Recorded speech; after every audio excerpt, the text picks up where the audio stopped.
வாழ்க்கையில என்ன பொசசிவ்னஸ் முதல்ல உங்களுக்கு? எதுக்கு பொசசிவ்னஸ்? வரும்போது தனியா தானே வந்து யாருன்னா உன் கூட வந்தாங்களா? யாராவது உன் கூடயே நீ பிறக்கும்போது உன் கையை பிடிச்சிட்டு உன்னுடைய கணவனோ உன்னுடைய குழந்தையோ இல்ல உன்னுடைய மனைவியோ யாராவது கூடயே வந்தாங்களா? அப்புறம் கணவர் யார்கிட்டனா பேசினா பொசசிவ்னஸ், மனைவி யார்கிட்டனா பேசிச்சுன்னா பொசசிவ்னஸ். இவங்க நம்ம கிட்ட மட்டும் தான் பேசணும், நம்ம கூட மட்டும் தான் இருக்கணும் அப்படின்னு நினைக்கிறது எவ்வளவு பெரிய முட்டாள்தனமான ஒரு விஷயம் தெரியுமா? கடைசியில நீ மட்டும் தான் இங்கிருந்து போக போறன்றது நீ என்னைக்கு தான் நீ ரியலைஸ் பண்ண போறேனே தெரியல. எப்போ நீ கடவுள் அடைய போற, எப்பொழுது சிவபெருமானை நோக்கி உன்னுடைய சிந்தனை இருக்கும்? இன்னைக்கு உன் சுத்தி இருக்கிற உன் கணவர் இருக்கலாம், உன்னுடைய மனைவி இருக்கலாம், உங்களுடைய தாய் தந்தையர்கள் இருக்கலாம், உங்களுடைய உற்றார் உறவினர்கள் எல்லாருமே இருக்கலாம். ஆனா நிச்சயமா அதெல்லாம் நிஜமே கிடையாது. அது ஒரு நிமிஷம் நீங்க உட்கார்ந்து கவனிச்சீங்கன்னா புரியும். இந்த வாழ்க்கையினுடைய நோக்கம் தான் என்ன? இந்த வாழ்க்கை என்னதான் சொல்லி கொடுக்குறது நம்மளுக்கு? சிந்திச்சிருக்கீங்களா அதை பத்தி? இல்ல அதை பத்தின தெளிவு இருக்கா? அதை பத்தின ஒரு புரிதல் இருக்கா? ஒவ்வொருத்தரையும் மாத்தி மாத்தி கழுத்தையும் காலையும் பிடிச்சி இறுக்கிக்கிட்டு வாழ்க்கையை வாழ தெரியாம ஒவ்வொருத்தருமே மாத்தி இவங்களுக்குள்ள இருக்கிற ஸ்ட்ரெஸ் டிப்ரெஷன்லாம் ஆப்போசிட்ல இருக்கிறவங்க கிட்ட கொட்டுறது, அவங்களுடைய மன அழுத்தத்தெல்லாம் கொண்டு வந்து இங்க கொட்டுறது.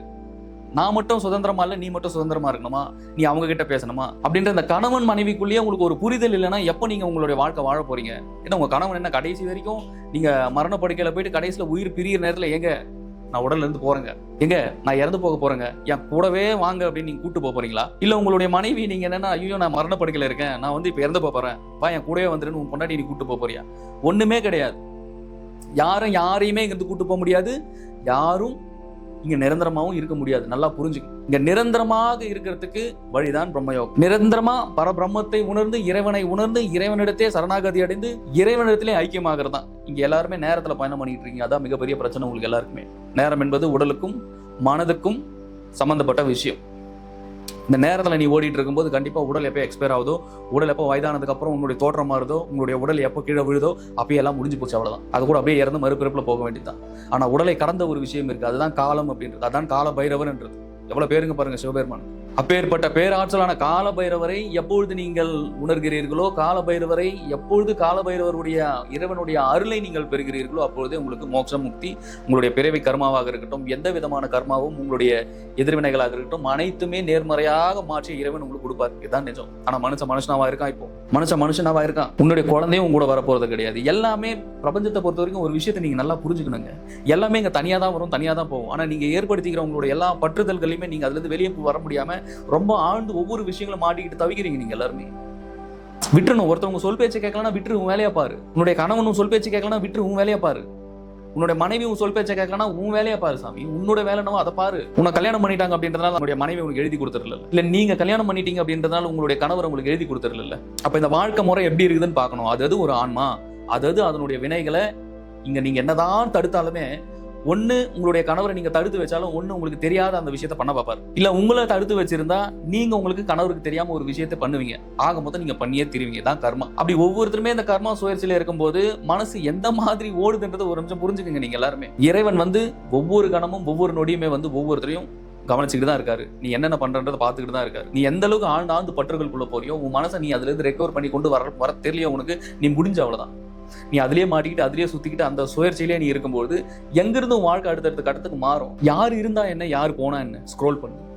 உன்னை பிடிச்சவங்க விட்டு போறாங்களா, விட்டுட்டு உன் வேலையை பாரு, கடந்து வா. உன்னை பிடிச்சவங்க உன்னை விட்டு போறாங்களா, கடந்து போ. நீ வேலை செய்யும் போது உன்னுடைய மேனேஜர் உனக்கு ஆகலையா, நீ கடந்து போ. உன்னோட காதலி உன்னை விட்டு போறாளா, கடந்து போ. உன் பெற்றோர்கள் உன்னை விட்டு போறாங்களா, கடந்து போ. உன்னுடைய நண்பர்கள் உன்னை விட்டு போறாங்களா, கடந்து போ. எதுவா இருந்தாலும் கடந்து நதி மாதிரி ஒரே இடத்துல தேங்கி குட்டையில மாற்ற தண்ணி மாதிரி ஒரே குட்டை மாதிரி ஒரே இடத்துல நிக்காது. பிரபஞ்சம் ரொம்ப பெருசு, உலகமும் ரொம்ப பெருசு.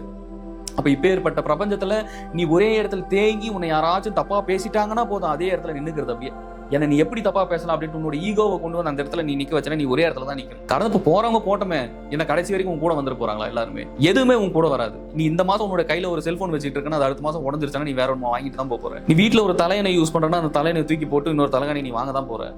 எல்லாமே மாறினே இருக்கு அப்படின்னும் போது நீ மட்டும் ஏன் மாறாம இருக்கு அப்படின்றத எங்க கேள்வி. நீ ஏன் அப்டேட் ஆகாம இருக்கு? நீங்க எதிர்பார்க்கறது எல்லாமே உன்னை எதெல்லாம் உன்னை பிடிச்சி வச்சிருக்கோ இதெல்லாம் மாயை. அந்த மாயை உன்னை பிடிச்சி வச்சுன்னு உன் மனசு அதுலயே நிக்க வச்சு உன்னை அடுத்தடுத்து உன்னோட வாழ்க்கையில உன்னை கொண்டு போகாத அளவுக்கு தடுத்துட்டு இருக்கிறதே அதான். மனசை நீ எப்போ அதுல இருந்து நீ கழட்டிக்கிட்டு நீ வெளியே வரையோ, எப்போ அந்த நேரத்துல நீ பயணப்படுறதை விட்டுட்டு அந்த நேரத்துல இருந்து கடந்து காலனுடன் நீ பயணப்படுறியோ அப்பதான் உன்னுடைய கர்மாவாக இருக்கட்டும் நீ என்ன செய்ய வந்திருக்க அப்படின்றதே அன்னைதான் உனக்கு தெரியும். ஏன்னா பிரபஞ்சத்தை பொறுத்த வரைக்கும் எதுவாக இருந்தாலும் சரி, பிரபஞ்சத்தில் ஒரு விதை வந்து விழுகுது அப்படின்னாலே அது எல்லாமே முளைக்கத்தான். அதனால் ஒரு கண்டிப்பா ஒரு பயன் இருக்கு. நீ நினைச்சுக்கலாம் நீ ஒரு உதவாத பிறப்பு, நான் எதுக்கு நான் பிறந்திருக்கேன், நான் வீணா இருக்கேன், என்னால எந்த பயனும் கிடையாது, நான் யாருக்கும் பிரோஜனமற்றவனா இருக்கேன், என்னோட வீட்டுக்கும் நான் பிரோஜனம் இல்லை, நான் இந்த நாட்டுக்கும் பிரோஜனம் இல்லை, என்னோட நண்பர்களும் பிரோஜனம் இல்லை அப்படின்ற மைண்ட் செட் குள்ள தயவு செஞ்சு போவாது. நீ யாருன்றதை தெரிஞ்சுக்க முதல்ல.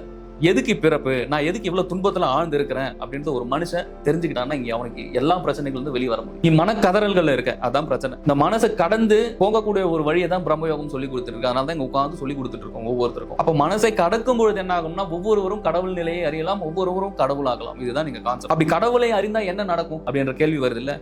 கடவுளை அடையிறதுக்கு தான் இந்த இவ்வளவு பெருப்பேன். இது பட்டினத்தாரா இருக்கட்டும், வள்ளலாரா இருக்கட்டும், இல்ல இருக்கக்கூடிய எல்லா சித்தர்களாக இருக்கட்டும், எல்லாருமே இறுதியிலே போய் ஒரு எனர்ஜி கூட சேர்ந்தது. அதான் அருட்பெருஞ்சோதி நிலை, அதான் சமாதி நிலை. இந்த சமாதி நிலையை ஒவ்வொருவரும் தெரிஞ்சுக்கணும், ஒவ்வொருவரும் சமாதி நிலையை பழகணும்.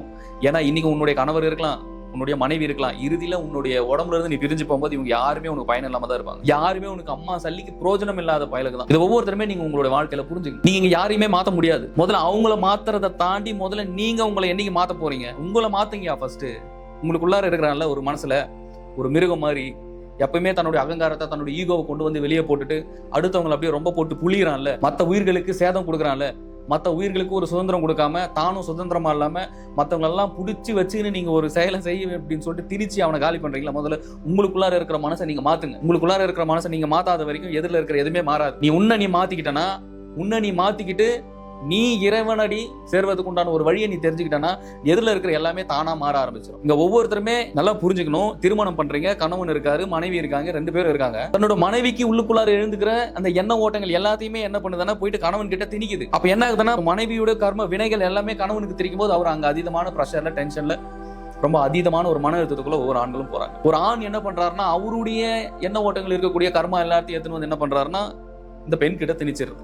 பெண் கிட்ட திணிக்கும் போது என்ன ஆகுதுன்னா அவங்க என்ன ஆகுதுன்னா மாத்தி மாத்தி மாத்தி இவங்களுடைய எண்ண அலைகளும் இவங்களுடைய கர்மாவும் மாத்தி மாத்தி வச்சுட்டு 2 பேருமே முன்னேற முடியாம 2 பேருமே ஒரே இடத்துல தடுத்து வச்சுன்னு வாழ்றதாயா வாழ்க்கை. ஒரு 2 பேர்கிட்டையும் ஒரு அன்பு இருக்கணும். இங்க அன்பே கிடையாதே, நான் தான் பெரிய ஆளு, நான் ஏன் நீ சொல்றதை கேட்கணும், நீ எனக்கு சாப்பாடு போடுற இப்படின்ற எண்ணம் ஒரு ஆணுக்கு வந்தாலும் சரி, ஒரு பெண்ணுக்கு வந்தாலும் சரி, அந்த குடும்பம் உருப்படாது. முதல்ல ஒவ்வொருவரும் தான் யார் அப்படின்றத தெரிஞ்சுக்கணும், தான் எதுக்கு இங்க வந்திருக்கிற அப்படின்றத தெரிஞ்சுக்கணும். எல்லாத்தையுமே ஒருத்தர் நீங்க பண்ற நல்வினைகளாக இருக்கட்டும், தீவினைகளாக இருக்கட்டும், எல்லாத்தையுமே சாட்சியா ஒருத்தர் பார்த்துன்னு இருக்கு. அதற்குண்டான தண்டனைகள் பெருகிக்கிட்டே போகுமே ஒழிய உனக்கு அது குறையாது. அதனாலதான் என்ன சொல்றதுன்னா, யாரையும் நீ மாத்துறதுக்கு போராடாது, யாரையுமே திருத்தறதுக்கு நீ போராடாது. நீ உன்னுடைய கணவரை திருத்தறதுக்கு நீங்க வரல, நீ உன்னுடைய மனைவியை திருத்தறதுக்கு இங்க வரல. 2 பேருமே அவங்கள திருத்திக்கிறது தான் பிரபஞ்சத்திற்கு நம்ம வந்திருக்கிறோம், இந்த உலகத்துக்கு நம்ம வந்திருக்கிறோம், இந்த உலகத்துல பிறப்பெடுத்திருக்கிறோம் அப்படின்றத ஆழ்ந்து நீங்க சிந்திச்சு உங்களுடைய மனசுல இருக்கிற ஒவ்வொருத்தருடைய அழுகுகளா இருக்கட்டும் தன்னைத்தான தெரிஞ்சுக்கிட்டு இங்கிருந்து இறுதி நாட்களை போக பாருங்க. இந்த பொசசிவ்னஸ் அப்படின்றது நம்மளை விட்டு போயிருவாங்களோ, நம்மளுக்கு உணவு யார் கொடுப்பாங்க, நம்மளை யார் பார்த்துப்பாங்க அப்படின்ற ஒரு நோக்கத்துல வரது அந்த பொசசிவ்னஸ் எல்லாமே. இந்த பொசசிவ்னஸ்னால அப்படிதான், அது ஒரு பொறாமை குணம் எல்லாம் கிடையாது. அதுக்குள்ள ஆழ்ந்து நீங்க யோசிச்சு பாத்தீங்கன்னா, கொஞ்சம் ஆழ்ந்து உள்ளுக்குள்ளார போய் பாத்தீங்கன்னா புரியும் ஏன் ஒருத்தனுக்கு பொசசிவ்னஸ் வருது, ஏன் ஒரு பெண்ணுக்கு வந்து பொசசிவ்னஸ் வருதுன்னு எளிமையா நீங்க பார்த்துக்கலாம். எவ்வளவோ வாழ்க்கை இருக்கு, எவ்வளவோ சந்தோஷமா எவ்வளவோ மகிழ்ச்சியா வாழ்றதுக்கு உண்டான வழியெல்லாம் இருக்கு. நீ அவரை பிடிச்சி சித்திரவதை பண்றதும், உன்னுடைய கணவர் உன்னை பிடிச்சி சித்திரவதை பண்றதும், மாத்தி மாத்தி மாத்தி உங்களுக்கு உண்டான ஹாப்பினஸை விட்டுக்கிறதா திருமண வாழ்க்கை. இல்ல நீங்க அதுக்காக வந்திருக்கீங்க. ஒருத்தராவது வாழணும் அப்படின்ற எண்ணம் உங்களுக்கு ஒருத்தருக்கான இருக்கா? ஒருத்தராவது இறைவனை ஒரு நாளாச்சும் மனப்பூர்வமா வணங்கிருக்கீங்களா? யார் இறைவனாவது தெரியுமா? இறைவன் எப்படி இருக்காருன்னு ஒரு நாளாச்சும் தேடி இருக்கீங்களா? வந்து இந்த உடம்புல மாட்டிக்கிட்டு இருக்கேன் அப்படின்றதே தெரியாம ஒரு வாழ்க்கை வாழ்றது, இதெல்லாம் ஒரு என்ன ஒரு வேடிக்கையான விஷயம். நீ மனசை நீ அறியலைன்னா, நீ உன்னுடைய ஆன்மாவை அறியலைன்னா கம்ப்ளீட்டா உன்னுடைய வாழ்க்கை நொடிக்கு நொடி கணத்துக்கான இங்கிருந்து அழிஞ்சிக்கிட்டே இருக்கும். நீ அது பின்னாடி போயிட்டே இருக்க வேண்டியதான். இதான் வாழ்க்கை. இப்படியே வாழ்க்கை முடிஞ்சிடும். எல்லாத்தையுமே கடந்து போங்க. அது கணவனா இருக்கட்டும், மனைவியா இருக்கட்டும், இது 2மே ஒரு ஆன்மா அப்படின்றது ஒவ்வொருவரும் புரிஞ்சுக்கிட்டு தன்னோட வாழ்க்கையை அடுத்தடுத்து கொண்டு போறதா இங்க அதுக்கு தான் வந்திருக்கும். இறைவனிடம் சேர்வதற்கு உண்டான வழியும், இறைவனிடத்தை எப்படி போய் அணுகுவது அப்படின்ற ஒரு வழிமுறையும் தெரிஞ்சுக்கிட்டு ஒவ்வொருத்தருமே மரணமில்லா பெருவாழ்வுக்கும், ஒவ்வொருத்தருமே வழிகளில்லா மரணத்தை கடந்த காலத்தில் இணைவதற்காக தான் நம்ம இங்க ஒவ்வொருத்தரும் வந்திருக்கோம் அப்படின்றத ஒவ்வொருவரும் ரியலைஸ் பண்ணுங்க. தேவையில்லாத குப்பை சண்டைகளை போட்டுக்கிட்டு இருக்காதீங்க வாழ்க்கையில்.